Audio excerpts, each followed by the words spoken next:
sebelum kita lanjut ke berita terlengkapnya, alangkah mulianya bagi kalian untuk tekan tombol like, dan yang belum subscribe, tolong subscribe channel ini. Sangat mengagetkan publik. Gak ada angin, gak ada hujan. Ketum PSSI Erick Thohir langsung buat keputusan untuk tudingan fitnah dan keji soal kemajuan timnas Indonesia. Kabar gembira resmi. Shin Tae-yong tidak akan tinggalkan timnas Indonesia meski gabung klub Korea. Kaget dan bikin terkejut. Ternyata timnas Indonesia U17 sukses bantai klub Rusia tadi malam. Internal timnas Malaysia sedang kacau balau, bos JDT campuri urusan pemilihan pemain, Kim Pen-gon. Pandit Malaysia ungkap perbedaan cara main Sadil Ramdhani di timnas Indonesia dan Sabah Football Club. Alhamdulillah, Elkan Bagot resmi sembuh dari cedera, siap perkuat timnas Indonesia versus Irak.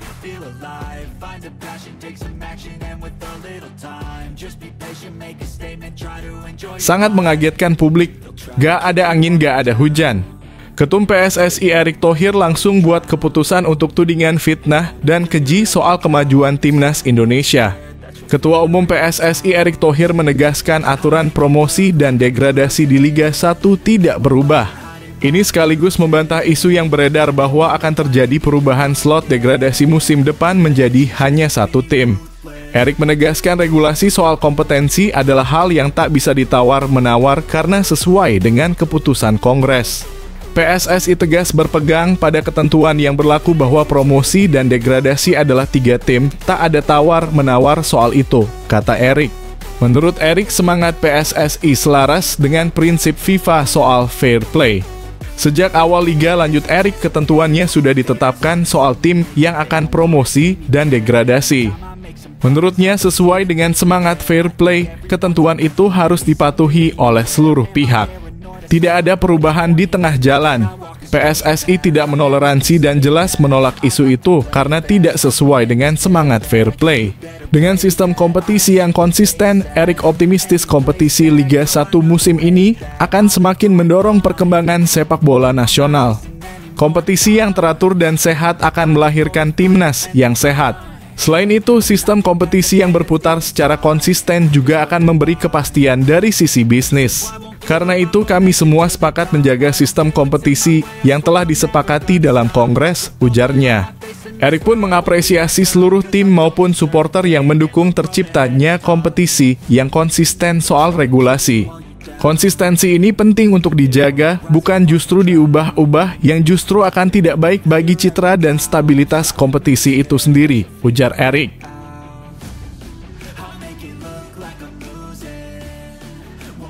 Kabar gembira resmi. Shin Tae-yong tidak akan tinggalkan timnas Indonesia meski gabung klub Korea. Semuanya lega banget. Ketua Badan Tim Nasional Sumarji menjelaskan bila Shin Tae-yong hanya dimintai saran secara pribadi oleh Seongnam Football Club. Pelatih timnas Indonesia Shin Tae-yong baru saja menerima jabatan baru yakni sebagai Komite Penasihat Klub Divisi 2 Liga Korea Selatan Seongnam Football Club. Banyak publik yang khawatir bila jabatan tersebut mengganggu fokus Shin Tae-yong yang bekerja untuk timnas Indonesia. Ia menjelaskan bila Shin Tae-yong hanya dimintai pendapatnya saja secara pribadi di Seongnam Football Club. Saya sudah bicara dengan Coach Shin, memang di kontraknya tidak ada untuk menerima jabatan lain, kata Sumarji.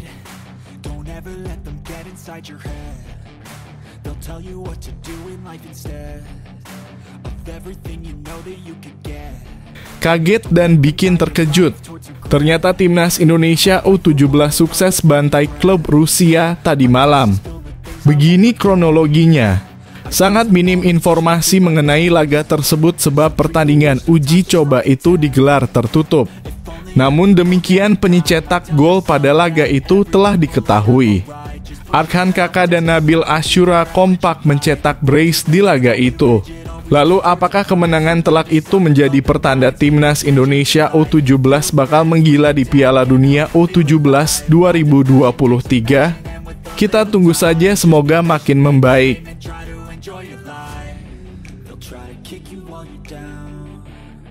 They wanna rise up while you drown. They wanna Internal timnas Malaysia sedang kacau balau, bos JDT campuri urusan pemilihan pemain, Kim Pen-gon. Mental Kim Pen-gon dikabarkan sedikit goyah pasca gagal membawa timnas Malaysia merengkuh gelar juara di Piala Merdeka 2023. Bos JDT Tunku Ismail seolah tak terima dengan keputusan Kim Pen-gon yang tidak memanggil sejumlah pemain JDT ke timnas Malaysia. Pemanggilan pemain ke timnas yang ngawur membuat Harimau Malaya menuai kekalahan memalukan di final Pesta Bola Merdeka 2023. Legenda Malaysia Jamal Nasir meminta pihak-pihak bersangkutan di timnas Malaysia tidak menambah pusing Kim Pen-gon dalam membangun skuad. Secara tak langsung, Jamal Nasir meminta Tunku Ismail diam dan tidak merecoki Kim Pen-gon soal pemanggilan pemain ke skuad Harimau Malaya.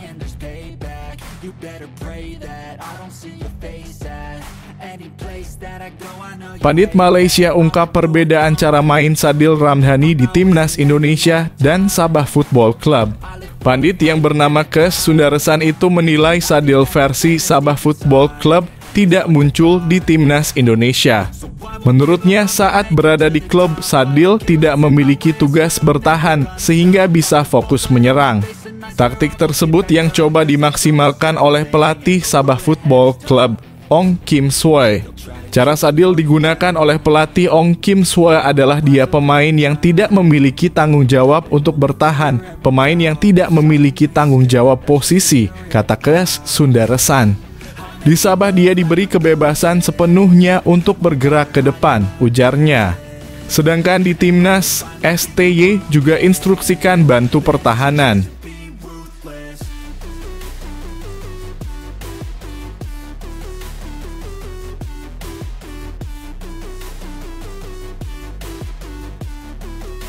Alhamdulillah, Elkan Bagot resmi sembuh dari cedera, siap perkuat timnas Indonesia versus Irak.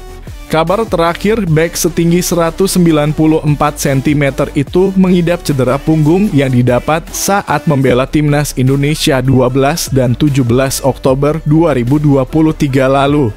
Tim medis mengatakan kepada saya pagi ini bila dia Elkan mengalami sedikit kekakuan di punggung, kata Kieran Kena. Ex-asisten pelatih Manchester United itu hanya mengupdate kondisi dua pemainnya, yakni Wes Burns dan Freddie Ladapo. Wes Burns memperoleh laporan bagus dari spesialis, ungkap Kena. Freddie Ladapo berkembang dengan baik, dia tidak siap untuk malam ini, tapi kita akan lihat dia beberapa hari mendatang. Tidak disebutnya Elkan Bagot jadi kabar baik karena kemungkinan bek kelahiran Bangkok, Thailand itu sudah sembuh dari cederanya. Tentunya timnas Indonesia berharap Elkan Bagot segera pulih dari cedera dan bisa kembali memenuhi panggilan dalam FIFA Matchday November 2023 nanti.